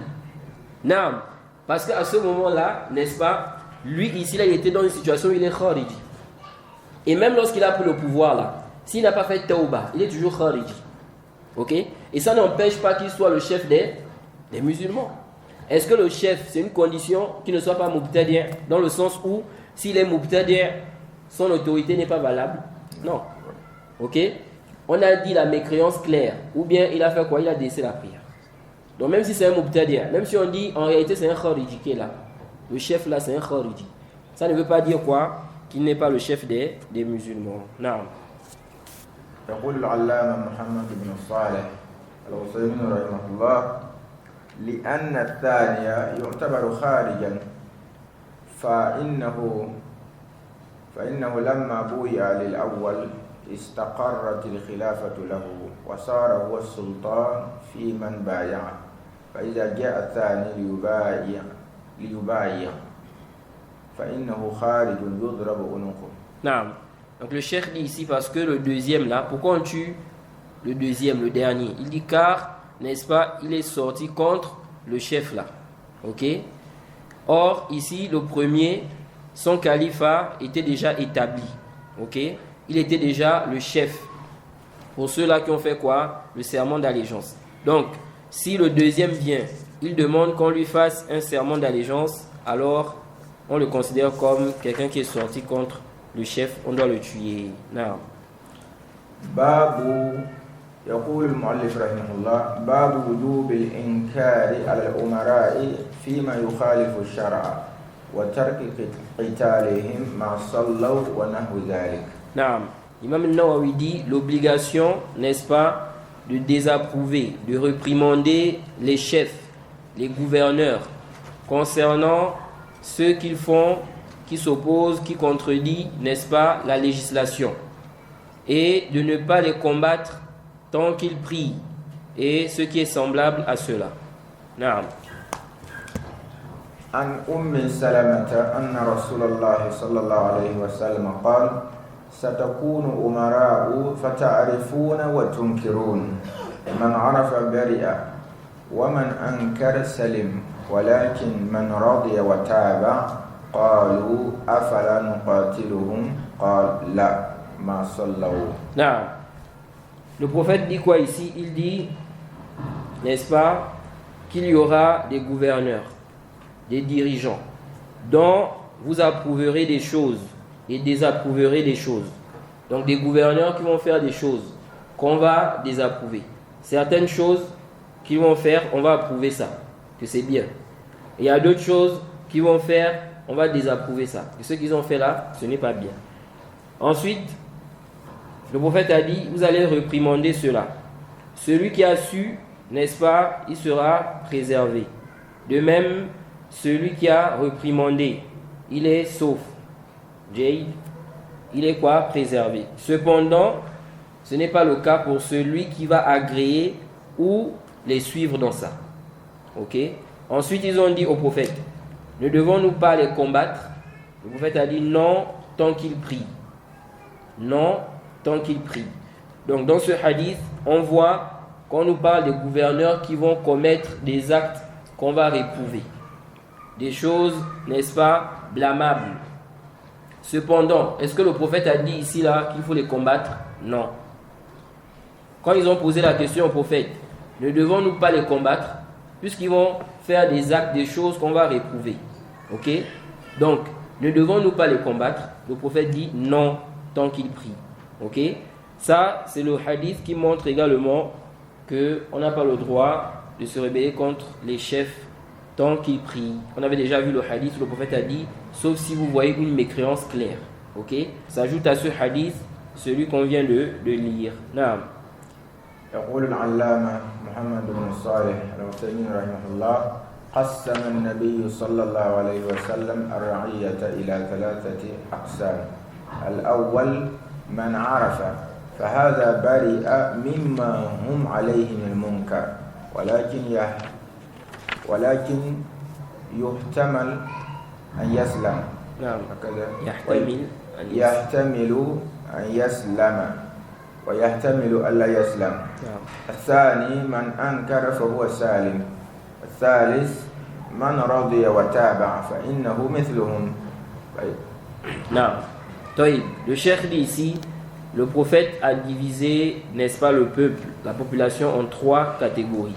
Premièrement, ceux qui ont su. Donc ils ont su que ça là, c'est munkar, ce n'est pas bien. Il dit, ceux-là, ils sont quoi? Innocents. Ils sont préservés de ce sur quoi sont les chefs là, comme mal. Il dit cependant, ils peuvent être, n'est-ce pas, sauvés comme non. Donc le simple fait de savoir que c'est munkar, n'est-ce pas, la personne peut être préservée comme elle peut ne pas être préservée. Non, c'est pourquoi on va voir qu'il faut réprimander ça. Il faut blâmer, réprimander ça. Non. Ensuite, il a dit, deuxièmement, celui qui réprimande, celui-là, il est sauf. Ok? Non. Troisièmement, celui qui agrée, ceux qui font là, et il les suit dans ça. Celui-là, il est comme eux. Ok? Non. فإن قال قائل الإنكار على الأئمة في القلب هل يجب على العامة فقط؟ Non. Si quelqu'un dit réprimander dans le cœur là, ok, réprimander les gouverneurs dans le cœur, donc par rapport à ce qu'ils font, est-ce que c'est obligatoire sur la masse des musulmans? Non. قلنا بل على العلماء والعامة إذا كانوا لا يستطيعون لأن الله تعالى يقول في القرآن العزيز لا يكلف الله نفسا إلا وسعها البقرة لكن لا شك أنه يجب على العلماء ما لا يجب على العامة لأن العلماء يستطيعون الوصول إلى الولاة والعامة لا يستطيعون فكل يجب عليه ما يقدر عليه من حق. Non. Le cheikh dit ici, cela est obligatoire que ce soit pour les savants ou bien la masse des musulmans. Ok? si ici là ils ne peuvent pas réprimander, si tu ne peux pas réprimander avec les mains ou bien la langue, c'est quoi? Avec le cœur. Il dit car Allah a dit, n'est-ce pas, Allah n'impose pas une âme ce qui est au-dessus de ses capacités. Il dit cependant, il n'y a pas de doute qu'il est obligatoire, n'est-ce pas, sur les savants, ok?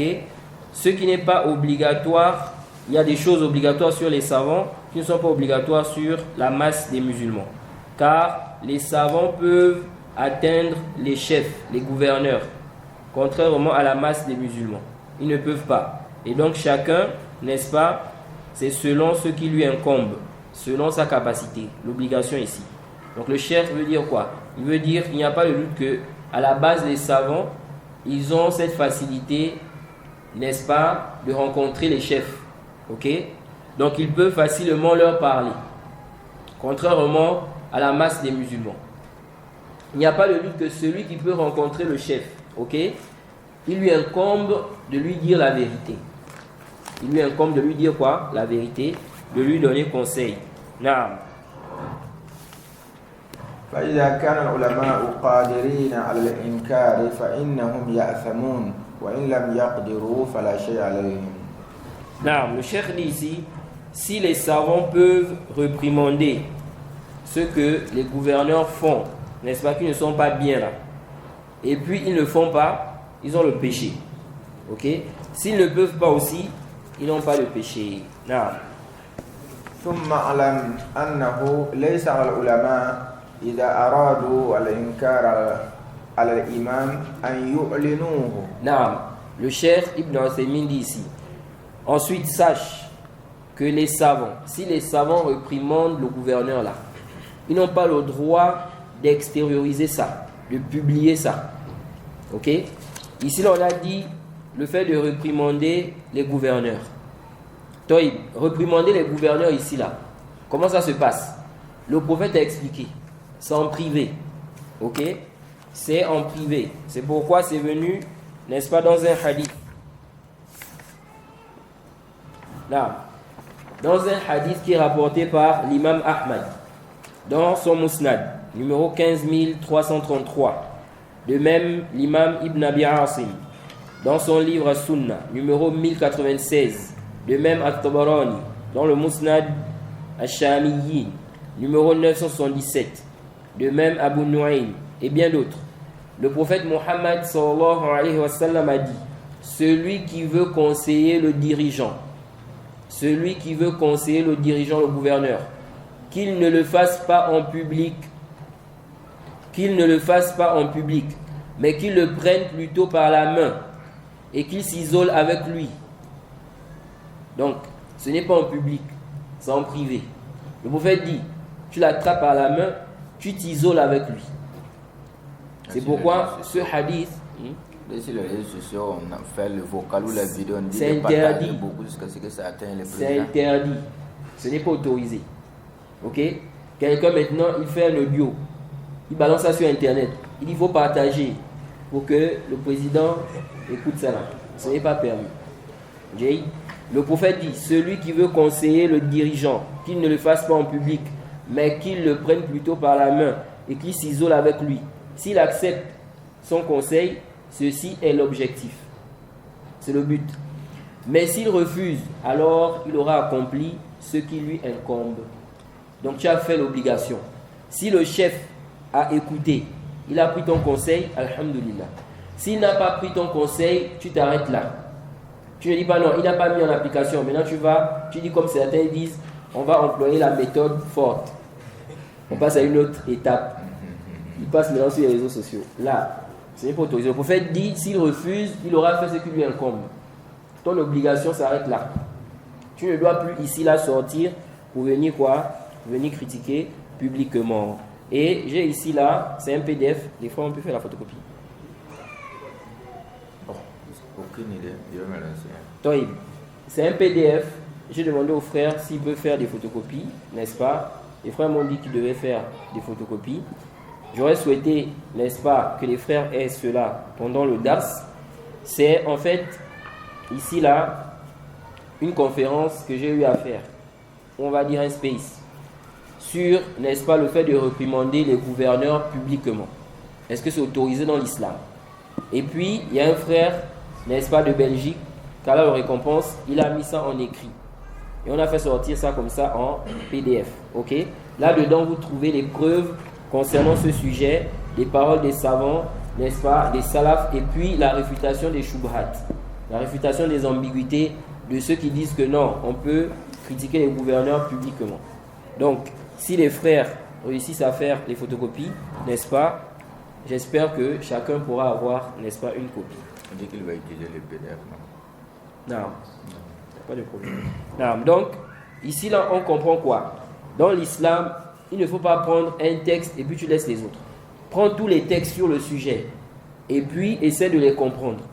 Donc, si on dit ici, là, de réprimander ce que le gouverneur fait, comment on doit comprendre ça? Réprimander ici ne veut pas dire que tu passes sur les réseaux sociaux, sur Internet, publiquement. Non, parce que le prophète a interdit cela. Ok? Il a demandé, n'est-ce pas, de donner conseil au chef en privé. Et le conseil ici, là, c'est la réprimande aussi. Parce qu'il y en a qui ont dit non, le prophète a dit le conseil. Mais moi, ce n'est pas le conseil. Je suis en train de réprimander. Ok? Ça, c'est faux. Et j'ai réfuté cette ambiguïté-là ici. La réprimande, là, ça fait partie du conseil. Réprimander, là. Quand toi, tu viens, tu dis, Monsieur le Président, je vous exhorte, craignez Allah, ce que vous faites à votre population. Kaza, kaza, kaza, kaza. Ton but, c'est quoi? C'est qu'ils mettent en application ce que tu dis ou bien qu'ils contredisent ça. C'est quoi ton but quand tu dis ça au président? Hein? Quand tu dis au président que ça, c'est interdit. Monsieur le Président, ce que vous faites là n'est pas bien. C'est quoi ton but? C'est que le président applique, il prenne en considération ce que tu dis, ou bien tu dis ça pour qu'il ne prenne pas ça en considération. Tu dis ça pour qu'il prenne ça en considération. Jay, ça c'est le conseil. Quand tu dis à quelqu'un ne fais pas ça, c'est interdit. Tu fais quoi ici là? Tu es en train de faire quoi ici? Tu es en train de conseiller. Ok? Quand tu dis à une personne délaisse ça, ce n'est pas permis. Allah interdit ça. C'est un conseil. C'est pourquoi dans cet écrit-là, j'ai cité des versets des prophètes, n'est-ce pas, qui ont réprimandé leur peuple et ils ont considéré ça comme des conseils. Le fait de réprimander quelqu'un, tu lui dis ne fais pas ça, c'est interdit. Tu n'as pas le droit de faire ça. C'est un conseil. Tu veux ici qu'il délaisse. Ok? Donc quand toi tu viens sur le mimbar, tu dis c'est interdit. Allah interdit ça. Ce que le président fait là, kaza kaza. Ce que le gouvernement, kaza kaza. Ok? Tu es en train de donner conseil en réalité. Tu es en train de donner quoi? Conseil en réalité. Parce que ici là ton but c'est quoi? C'est que les gens ne fassent pas ça. C'est que ce que le chef fait là, ou bien le gouverneur, qu'il ne fasse plus ça, car ce n'est pas bien. Tu veux montrer aux gens que ce n'est pas bien. Donc c'est un conseil. Naam. Et donc ça doit se faire en privé. Naam. Donc ici là, réprimander, on a deux situations. Soit tu vas ici là rencontrer le chef lui-même pour lui parler tête à tête, en privé, pas devant les gens. Ok? Si ce n'est pas possible, tu écris au chef une lettre et tu donnes ça à ses proches afin que ça puisse parvenir au chef. Ok? Que voilà, il y a une lettre ici, remettez ça au président. Ok? Et tu donnes tes conseils là-bas. Si aussi il y a possibilité que tu passes par quelqu'un qui va ici là lui parler en privé, ou bien il va t'emmener chez lui, tu passes aussi par là. Mais si tous ces moyens-là sont, n'est-ce pas, quasiment impossibles, ok? Tout ça là, tu ne peux pas. Qu'est-ce que tu fais? Tu patientes. Et tu invoques Allah, qu'Allah facilite. Tu n'as pas le droit de sortir publiquement pour t'adresser au chef ici là. Ensuite, si maintenant on dit ça, est-ce que ça veut dire qu'il est interdit de blâmer le munkar sans indexer le chef? Ok? Le chef, par exemple, dans le pays, il a, on va dire, construit des endroits qui sont des boîtes de nuit, où les femmes, les hommes viennent chanter, danser, consommer de l'alcool, etc. Ok? Ça c'est munkar. C'est quelque chose qui est blâmable. Bon, maintenant ici, est-ce qu'on va dire qu'il est interdit pour toi? C'est interdit pour toi de dire aux gens que les boîtes de nuit là, ce n'est pas permis. Est-ce qu'on va dire que c'est interdit? Que si tu dis ça, tu es en train de critiquer le gouverneur? Non, ce n'est pas interdit. Ok? Ici, là, tu as le droit de dire que les boîtes de nuit sont prohibées. Ce n'est pas permis. Ok? Mais ici, là, tu ne dois pas indexer le chef. Ok? Si tu indexes le chef, là, c'est interdit. Mais si tu parles de manière générale sur le jugement des boîtes de nuit, ok? Ou bien l'alcool. Le chef, par exemple, il consomme de l'alcool. On le voit dans des cérémonies, dans des choses, à la télé, il consomme de l'alcool. Si toi, tu dis que dans l'islam, l'alcool, c'est haram, on va dire ici que tu es en train de critiquer le gouverneur, c'est interdit ce que tu fais? Non, ça c'est autorisé. C'est pourquoi le cheikh Ibn Uthaymin, quand il a expliqué le verset 59 de la sourate 4 dans son tafsir, il a dit réprimander les choses de manière générale dans le pays, ce n'est pas quoi? Interdit. Ce qui est interdit, c'est d'indexer le gouverneur. Je m'adresse au gouverneur. Bien sûr que le gouverneur fait là, ce n'est pas bien, etc., etc., etc. À ce moment-là, on dit quoi? Ce n'est pas quoi? Autorisé. Et comme disait le cheikh Ibn Uthaymin, si on dit ça, si on interdit ça aussi, ça veut dire quoi? Ça veut dire qu'on ne pourra pas réprimander le munkar. Dès que le gouverneur fait quelque chose qui est munkar, qui est blâmable, on n'a pas le droit d'en parler. Ok? Un gouverneur qui, n'est-ce pas, commet le zina, on va dire je n'ai pas le droit de dire que c'est interdit. Il ne faut pas faire une khutbah pour parler de l'interdiction du zina, par exemple. Ok? Nous disons ça, c'est complètement batilun. Ce qui est interdit, c'est quoi? C'est indexer le gouverneur. Non. فهذا لا يجب عليهم بل قد نقول إنه لا يجوز لهم أن يقولوا قلنا للإمام كذا وقلنا للإمام كذا لأنهم إذا قالوا هذا الكلام فإما أن يكون الإمام انقاد لهم وغير وإما ألا يغير وحينئذ تمتلئ قلوب العامة على الإمام فلا يجوز للإنسان أن يقول قلت للإمام كذا سواء أطاعه أو لم يطئه بل الإمام له حرمة والإنسان إنما يرشد الإمام ابتغاء وجه الله فلا حاجة إلى أن يعلن هذا للملأ اللهم إلا عند خواص الناس الذين يعرفوا أنهم مثله في احترام الولاة فهذا له حكم آخر. Non. Le cheikh ici dit quoi? Je pense que j'avais évoqué ça à Ouagadougou là-bas. Cette parole du cheikh Ibn Uthaymin. Il dit, maintenant, les savants, n'est-ce pas, parmi les responsabilités, c'est quoi? Conseiller le chef, le gouverneur, s'il fait des choses qui ne sont pas correctes. Mais comment ils doivent conseiller le chef en privé? Comme on a vu. Maintenant, le cheikh Ibn Uthaymin dit, si les savants là réprimandent le chef, il dit, ils ne doivent pas présenter ça, extérioriser ça, publier ça. Ok? Il dit, ce n'est pas obligatoire sur eux. Il dit, plutôt, on peut même dire que c'est interdit pour eux de venir publier. C'est-à-dire, le chef veut dire quoi? Il veut dire ici que s'ils sont allés voir le chef, ils lui ont parlé que monsieur le président, telle chose n'est pas autorisée dans l'islam, c'est interdit, ce n'est pas bien. Faites comme ça, comme ça, comme ça. Ce que vous aviez fait là, ce n'est pas comme ça dans l'islam. Ils ont donné conseil au chef là-bas. Est-ce qu'ils peuvent sortir, venir publier ça? On était chez le président et puis on lui a dit ça, on lui a dit ça. Le cheikh Ibn Uthaymin dit ici là qu'ils ne doivent pas le faire. Ils ne doivent pas dire, n'est-ce pas, nous avions dit ceci au chef. Ok? Nous avions dit cela au chef. Pourquoi? Le cheikh dit car en disant ça, ok, soit le chef va se soumettre, il va appliquer ce qu'ils ont dit, soit il ne va pas appliquer. Ok? Alors, il dit, à ce moment-là, qu'est-ce qui va se passer s'il n'applique pas? Il dit ici, cela, n'est-ce pas, va remplir le cœur de la masse de haine envers le chef. Cela va faire quoi? Ça va retourner l'opinion publique contre le chef. Non, parce que ici là, il est venu dire que j'ai parlé au chef, je lui ai dit ça, ça, ça, ça, ça. Maintenant, ils sont en train de voir que le chef n'a pas changé. Ok? Ça peut faire quoi? Ça peut ici emmener la haine dans les cœurs des gens. Donc, il dit à ce moment, il ne publie pas. Ils ont conseillé le chef, il ne parle pas de ça en public.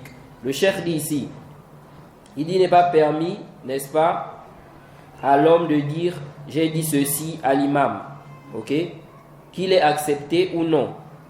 Il dit, l'imam ou le chef, le gouverneur, il a son honneur, il doit être préservé, ok. Ensuite, il a dit, l'homme oriente le chef en recherchant le visage d'Allah. Quand tu vas donner conseil au chef là, tu le fais pour Allah. Il dit, pas besoin de venir publier ça. Et j'ai donné conseil au chef. J'étais là-bas. Parce qu'il y a des gens aussi comme ça. Ils veulent montrer qu'ils sont courageux. Il va montrer aux gens que lui, il est courageux. Là, il va sortir sur les réseaux sociaux. Là. Il sort pour parler. J'étais chez le chef. Je lui ai dit kaza. Le chef dit quoi? Il dit, il le fait pour Allah. Ok? Donc, il n'a pas besoin de venir publier ça. Il dit, sauf chez, n'est-ce pas, ses proches. Ses proches. Ceux qui sont proches de lui. Ok? Et dont il sait qu'ils sont comme lui, dans le respect envers le chef, le gouverneur. Il dit ça, c'est un autre jugement. Non. ثم سألوه هل نقاتلهم قال صلى الله عليه وسلم لا ما صلوا أي ما داموا يصلون فلا تقاتلوهم حتى لو كانوا يغلقون المساجد ويلاحقون المؤذنين والأئمة فلا يجوز أن ننابذهم. واصل. نعم.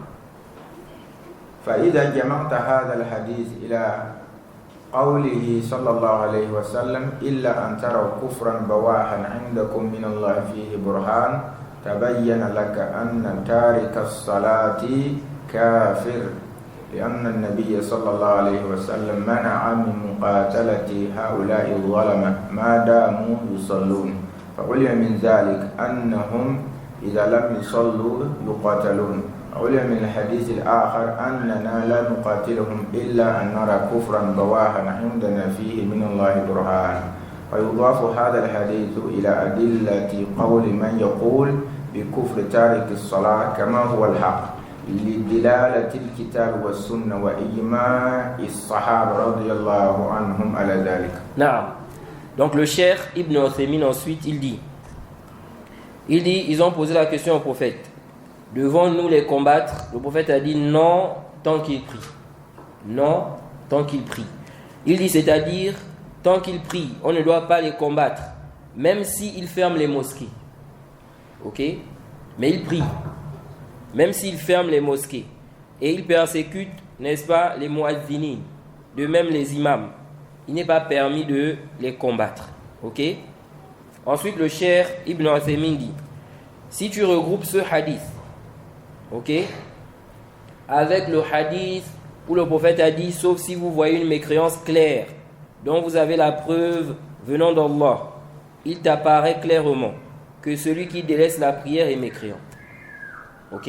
Le cheikh dit, si tu prends le hadith là, où le prophète a dit non, tant qu'il prie, tu ajoutes ça au hadith où le prophète a dit, sauf si vous voyez une mécréance claire. Il dit, ici là, tu vas voir que celui qui a délaissé la prière, il est quoi? Mécréant. Ok? Pourquoi? Parce que là-bas, il a dit, sauf si vous voyez une mécréance claire. Et ici, il a dit, tant qu'il prie. Donc, on comprend que, n'est-ce pas, selon le cheikh et ceux qui ont fait cet argumentaire-là, ça, on comprend quoi? On comprend que celui qui délaisse la prière, il est mécréant. C'est pourquoi le cheikh a dit ici, il dit, car le prophète a interdit de combattre, n'est-ce pas, ces gouverneurs injustes, tant qu'ils prient. On a donc su de là que s'ils ne prient pas, on les combat. Et on a su dans l'autre hadith qu'on n'a pas le droit de les combattre, sauf si on voit une mécréance claire. Ok? Dont on a la preuve venant d'Allah. Donc, si tu ajoutes ce hadith, n'est-ce pas, à l'autre hadith là-bas, tu vois quoi? Que celui qui a délaissé la prière, il est quoi? Il est mécréant. Ensuite, le cheikh a dit ici, il faut ajouter ça aux preuves de ceux qui ont dit que celui qui délaisse la prière, il est mécréant, comme c'est la vérité. Ok? Il dit ici, à cause des preuves du Coran, de la Sunna et le consensus des compagnons qu'Allah les agrée. Ok? Donc le cheikh, subhanallah, le cheikh Ibn Uthaymin, s'il a l'occasion de réfuter ceux qui disent que celui qui délaisse la prière n'est pas mécréant là, il ne va pas laisser. Jay, quand il fait le sharh là, le sharh d'un livre, s'il y a un texte qui vient là, où il peut réfuter ceux qui disent que celui qui délaisse la prière n'est pas mécréant, il va faire. Vous voyez ici là, on est en train de parler de la question des gouverneurs. Mais il a mental qui sont là. Jay, c'est comme ça qu'il a fait aussi avec le 11 Biljan. La question du 11 Biljan, l'excuse pour cause d'ignorance. S'il trouve l'occasion là, hein? Vous aussi, vous faites le contraire. Ah bon?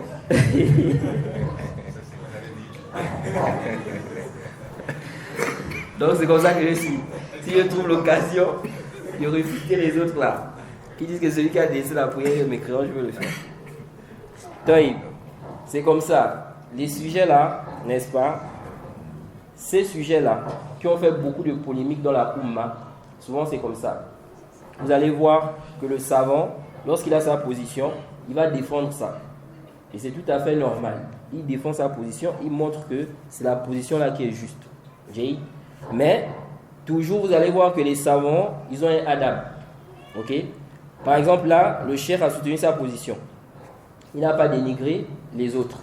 Vous allez voir que le cheikh Ibn Uthaymin, n'est-ce pas, il a un petit livre sur le jugement de celui qui délaisse sa prière, où il réfute les savants qui ont dit que celui qui délaisse sa prière n'est pas mécréant. Mais vous allez voir qu'il a du respect envers ces savants-là. Il ne les a pas traités d'égarés. Le cheikh Al-Albani aussi, il a un petit livre où il détaille la question de celui qui délaisse sa prière. Et il réfute ceux qui ont dit qu'il est mécréant. Toujours aussi, il y a le respect envers les savants qui ont pris l'autre position. Mais on a des jeunes aujourd'hui qui sont sortis, des Haddadiyya, eux, ils ont commencé à exagérer sur ce sujet-là.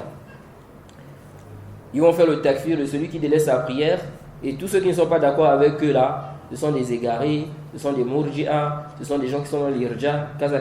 Ok? De même aussi, on a certains aussi qui ont exagéré de l'autre côté. Ils voient que si tu déclares mécréant celui qui a délaissé la prière là, tu es un khariji. Ok? Tu fais partie des khawarij. Au point où il y a quelqu'un là-bas en Égypte, n'est-ce pas? Il a fait plein d'audios pour démontrer que la position là, dire que celui qui délaisse sa prière, il est mécréant là, ce n'est pas la position des gens de la sunna. C'est la position des khawarij. On ne connaît pas ça chez les gens de la sunna. Vous voyez? Tout ceci, c'est de l'exagération. Et c'est quoi? Ce sont des erreurs. Le juste milieu ici, c'est un sujet à divergence entre les savants. Et c'est une forte divergence. Ce n'est pas une petite divergence. Celui qui regarde le sujet là en détail, il va voir que ce n'est pas simple. Ok? Ce n'est pas quoi? Ce n'est pas simple. Et les savants ont divergé depuis des siècles. Ils ne se sont pas rendus égarés, innovateurs à cause de ça. C'est pourquoi je dis souvent aux frères que ce n'est pas un sujet qui doit diviser les gens. Ok? Moi j'ai des frères, n'est-ce pas, des étudiants en sciences que je connais, ils voient que celui qui a délaissé la prière, il est mécréant. Et ils connaissent aussi ma position. C'est pas à cause de ça qu'on va s'insulter, se traiter d'égaré, etc., etc. Ok? Mais on peut se réfuter. Ok? Moi j'estime que l'autre position n'est pas juste. Je peux démontrer pourquoi j'estime cela. Ok? Mais ça ne veut pas dire que je vais traiter les gens d'égarés, etc. C'est pourquoi c'est un mensonge. Il y a un frère là, du Congo, il fait croire aux gens que moi et ceux qui me suivent là, sur ce sujet, nous on voit que tout celui qui déclare mécréant, celui qui délaisse sa prière, n'est-ce pas, ce sont les Haddadiyya. Vous voyez? Ça c'est quoi? C'est un mensonge. Alors que dans plein d'écrits, dans plein d'audios, je rappelle quoi? Que les savants de la Sunna ont divergé sur ce sujet-là. Les savants de la Sunna ont divergé sur ce sujet-là. Comment je vais ici mentionner cette divergence depuis l'époque des Salaf? Et puis, je traite les gens qui me contredisent dans ça, de Haddadiyya, de Khariji, etc. Jusqu'à dire qu'on est en train de terroriser les gens, on fait peur aux gens en disant quoi? En traitant les gens de Khariji. Ça c'est quoi? C'est un mensonge. Ok? Et tout celui qui me connaît bien et qui suit bien mes cours, il peut savoir que c'est un mensonge. Nous reconnaissons cette divergence-là. On n'a jamais traité quelqu'un de Khariji parce qu'il fait le takfir de celui qui délaisse la prière. Notre problème, c'est avec ceux qui accusent d'irja. Ceux qui accusent d'irja, les autres, ceux qui n'ont pas la même position qu'eux. Notre problème, c'est avec ceux-là. Ceux-là, n'est-ce pas, ils ont quoi? Exagéré, ils ne sont pas sur une bonne voie. Naam.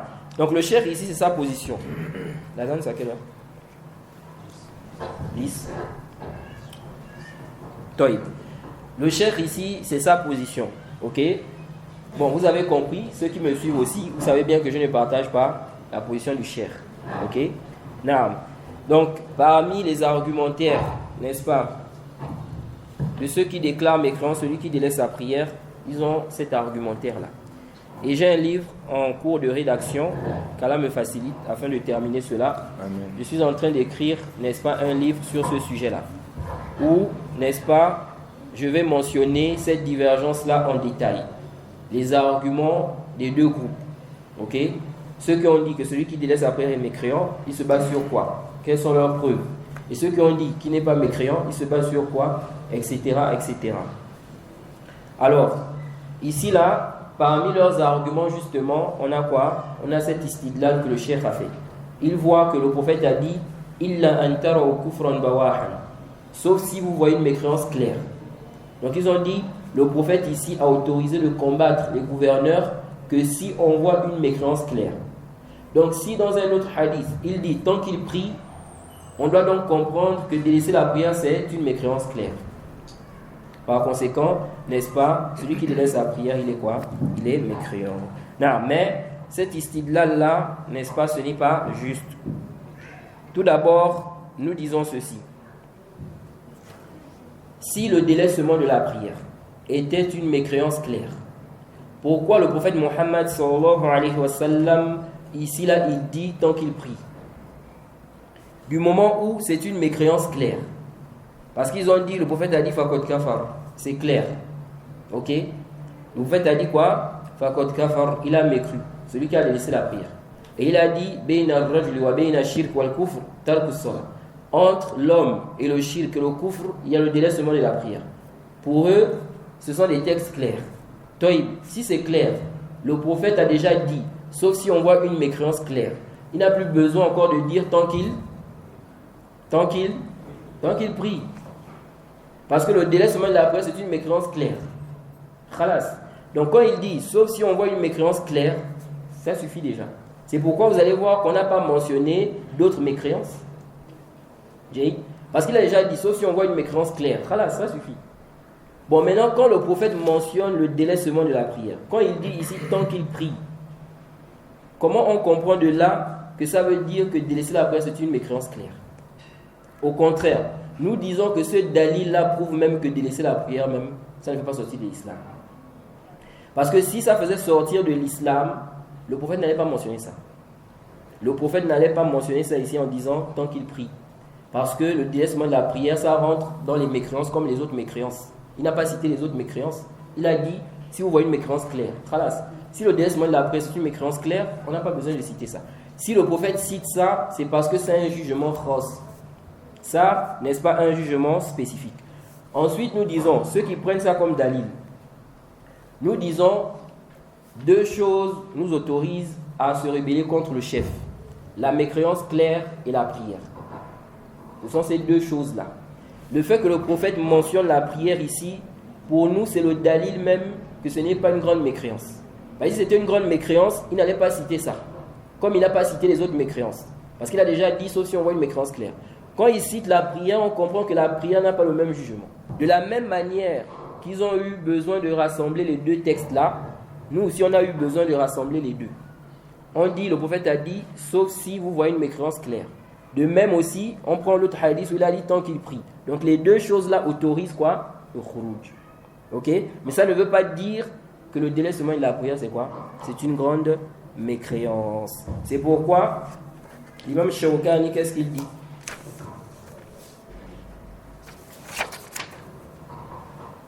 D'abord, Al-Tibi dit dans son explication de Mishkat, au tome 8, page 2562, dans Shamila, il dit Qawluhu ma aqamu fikum as-salat. Lorsque le prophète a dit tant qu'ils accomplissent la prière parmi vous, il dit fihi ish'arun bi ta'zimi amri as-salat wa anna tarkaha mujibun li naz'i al-yadi min at-ta'a kal kufri.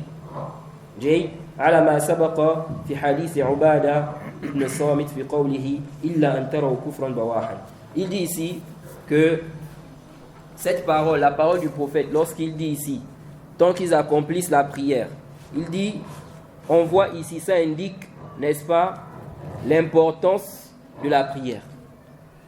C'est pourquoi la prière, n'est-ce pas, ça n'a pas le même jugement que les autres adorations.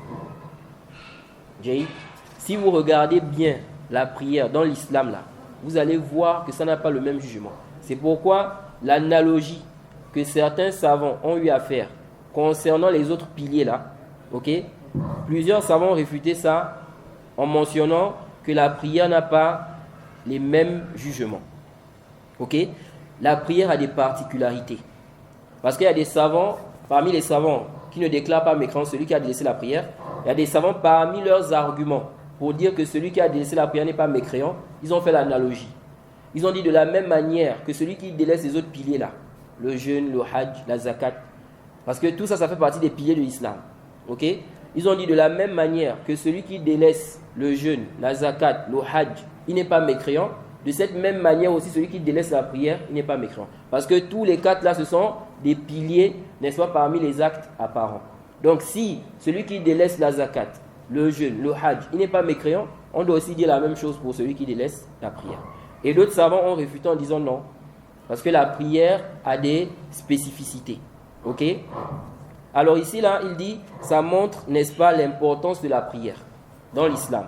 Il dit, et ça montre aussi que celui qui a délaissé la prière, le chef qui délaisse la prière, ici, là, ça implique qu'on enlève notre obéissance. On ne lui obéit plus. On se rebelle contre lui. Il dit, comme la mécréance. Comme le cas de la mécréance. Donc les deux impliquent la sortie, n'est-ce pas, contre le chef. De même aussi, l'imam Shawkani, dans le Nail al-Awtar, au tome 7, page 206, il dit ceci. Et je rappelle que l'imam Shawkani fait partie des savants qui ne voient pas la mécréance de celui qui a délaissé la prière. La grande mécréance. Contrairement à ce que certains ont compris de ses propos. Certains ont compris des propos de l'imam Shawkani qu'il voit la mécréance, la grande mécréance de celui qui a délaissé la prière. Ça c'est faux. Parce qu'il a dit, celui qui délaisse la prière, on l'appelle kafir. Ils se sont arrêtés là. Ils ont dit, ça veut dire que l'imam Shawkani voit que celui qui a délaissé la prière est mécréant. Là, l'imam Shawkani, il faut lire la suite de ses propos. Lui, il voit qu'on peut l'appeler kafir, mais kafir d'une petite mécréance. Pas kafir d'une grande mécréance. Parce qu'après, quand il parle des textes de ceux qui ne voient pas la grande mécréance, de celui qui a délaissé la prière, il dit il n'y a pas de contradiction, car il y a des mécréances qui n'impliquent pas l'éternité en enfer. Donc si ici là, la mécréance de celui qui a délaissé la prière n'implique pas l'éternité en enfer, chez l'imam Shawkani, ça veut dire quoi? Ça veut dire qu'il voit que celui qui a délaissé la prière n'est pas quoi? Il n'est pas mécréant. Ça veut dire qu'il n'est pas sorti de l'islam. Mais il voit qu'on peut l'appeler kafir. Et le Cheikh Al-Albani, il a contesté ça. Il a dit que ce n'est pas juste, n'est-ce pas, d'appeler celui qui a délaissé la prière kafir alors qu'on voit qu'il n'est pas sorti de l'islam. Surtout qu'aujourd'hui là, beaucoup de gens peuvent être trompés. Toi tu dis il est kafir, mais tu vises kafir de la petite mécréance.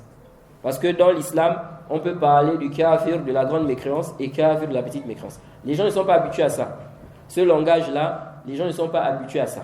Allah dit وَمَنْ لَمْ يَحْكُمْ بِمَا أَنزَلَ اللَّهُ فَأُولَٰئِكَ هُمُ الْكَافِرُونَ.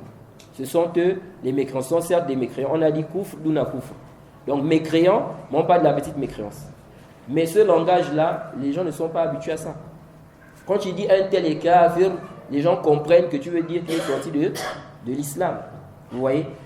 Donc c'est ce qui a fait en sorte que les gens comprennent mal les propos de l'imam Shawkani. C'est ce qui a fait en sorte que les gens comprennent mal les propos de l'imam Shawkani.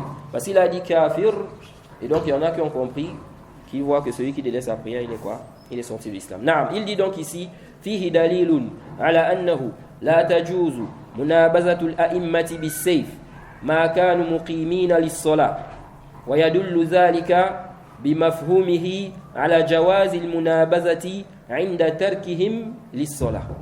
Il dit ce récit-là, quand le prophète a dit tant qu'ils prient, tant qu'ils accomplissent la prière parmi vous, il dit il y a la preuve dans ce récit qu'il n'est pas permis de combattre les gouverneurs, les imams, avec l'épée, avec les armes, tant qu'ils accomplissent la prière. Et ça prouve aussi, selon le raisonnement à contrario, qu'il est permis de les combattre lorsqu'il délaisse quoi? La prière. Vous avez remarqué que la prière n'a pas le même jugement que les autres. Si quelqu'un commence à délaisser la prière là, il va être négligent dans beaucoup de choses de la religion. Et il se peut même qu'il finisse par abandonner complètement l'islam. Beaucoup de gens qui ont délaissé la prière, n'est-ce pas? Il y en a, ils ont quoi? Ils ont finalement délaissé la religion. Mais ça commence comme ça. Il ne prie plus à la mosquée. Après, il commence à délaisser certaines prières. Après, non, toutes les prières. Après, il dit non, je ne suis plus musulman. Vous voyez? C'est pourquoi le délaissement de la prière, c'est un grand danger et c'est parmi les causes qui conduisent à la grande mécréance. Non. Je pense que c'est la zone, non? Non. 2 minutes. Donc on va lire rapidement ce que le cheikh a dit ici.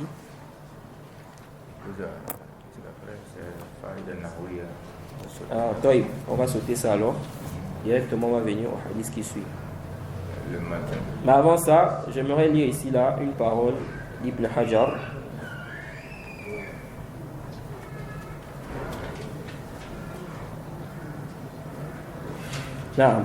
Ibn Hajar, il dit dans le Fath al-Bari, au tome 11, page 458, parlant du hadith où il est dit que les anges feront sortir des gens de l'enfer et qu'ils les reconnaîtront à travers les traces de la prosternation. Ok? Ibn Hajar dit quoi? Il dit, Ibn Abi Jamra a déduit de ce récit-là, de là que celui qui est musulman, mais qui ne prie pas, il ne sortira pas de l'enfer. Parce que dans ce récit, on dit qu'on va faire sortir des gens de l'enfer. Les anges vont faire sortir les gens de l'enfer. Donc les musulmans qui sont rentrés en enfer là-bas. Et ils vont reconnaître ces gens-là par les traces des prosternations. Ok? Ceux que les anges vont faire sortir là, ils vont les reconnaître avec les traces des prosternations. Donc ceux-là qui auront les traces de prosternation là, il ne s'agit pas des traces là. Ce ne sont pas les traces. Quelqu'un par exemple, maintenant, vous voyez quelqu'un à cause de la prosternation, il a par exemple un point noir ici. Ok? Ça dépend de là où il fait le sujoud. Si les tapis là sont durs, et puis sa peau là, ça peut laisser des traces. Et il y a d'autres, ça ne laisse pas ça. Il ne s'agit pas de ça. Ce sont des traces ici, d'espace spécifique Yom al-Qiyamah, par rapport à ceux qui priaient. Donc les anges vont reconnaître ces gens-là. Les anges vont reconnaître ces gens-là à travers ça, à travers les traces-là. Ils vont les faire sortir de l'enfer. Donc Ibn Abi Jamra a déduit de là que ça veut dire que le musulman qui ne priait pas, ok, il ne va pas sortir de l'enfer. C'est-à-dire que celui qui ne priait pas, il ne sortira pas de l'enfer. Ok? Maintenant, Ibn Hajar dit, il dit cependant, on doit comprendre qu'il sortira. Donc celui qui ne priait pas. On doit comprendre qu'il sortira dans la poignée qu'Allah prendra lui-même. Parce qu'à la fin, quand les gens vont intercéder, les croyants, les prophètes, les anges, ok? À la fin maintenant, à la fin, ce qui vient à la fin, c'est Allah lui-même, il va prendre des gens de l'enfer. Il va faire sortir les gens là de l'enfer. C'est pourquoi on dit, ceux qui sont en train de dire que celui qui délaisse sa paix est mécréant. On va voir Yom al-Qiyamah là-bas. Si réellement il est mécréant. Ici là, le prophète dit quoi? Le prophète dit ici qu'Allah, n'est-ce pas, Allah prendra lui-même une poignée des gens qu'il fera sortir de l'enfer.